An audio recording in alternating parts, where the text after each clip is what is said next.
অনেকদিন আগে দুটো সিনেমা দেখেছিলাম। সিনেমার নাম যদি খুব ভুল না হয়, অমিতাভ বচ্চন অভিনীত। একটা সিনেমার নাম নিঃশব্দ, আরেকটা সম্ভবত সিনেমার নাম চিনি কম। মানে যেখানে হিরোর বয়স অনেকটাই বেশি। আজকেও সেরকম কিছু সিনেমার ট্রেলার আমরা আপনাদের দূরদর্শনের মধ্যে, আপনাদের চ্যানেলের মধ্যে দিয়ে দেখতে পাচ্ছি।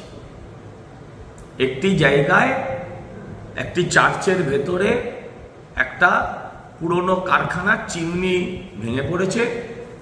সেই চিমনি গিয়ে পড়েছে সেখানে পার্কিং হয়ে থাকা কিছু গাড়ির ওপরে।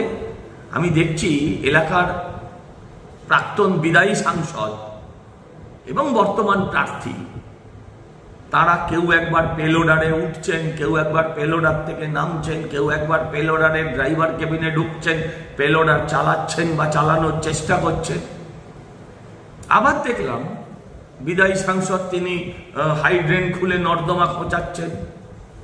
বলি, সৌগত বাবু, সায়ন্তিকা দেবী, আপনাদেরকে যথাযোগ্য সম্মান দিয়ে দুটো প্রশ্ন করতে চাই। বরানগরে জল জমা তো নতুন কিছু নয়।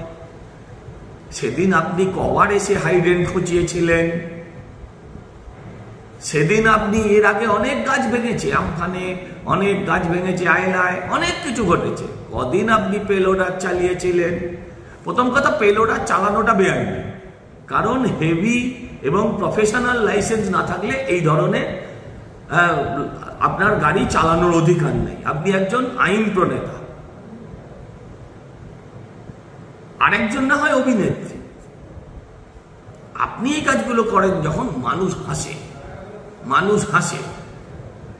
মানুষ দেখছে যে আপনারা কিভাবে নির্লজ্জভাবে ভোটের জন্য আজকে গ্যালারি শো করছেন। আপনার মতন একজন প্রাজ্ঞ, বিজ্ঞ, এত বয়স্ক একজন রাজনীতিবিদ।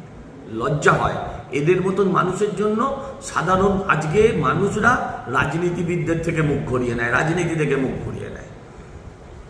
আমি আবেদন করব, এই ভোটের গ্যালারি শো না করে আপনারা সঠিক রাজনৈতিক পথে থাকুন। রিয়েল লাইফ আর রিয়েল লাইফ এক নয়, এটা আপনাদের প্রত্যেককে জানতে হবে।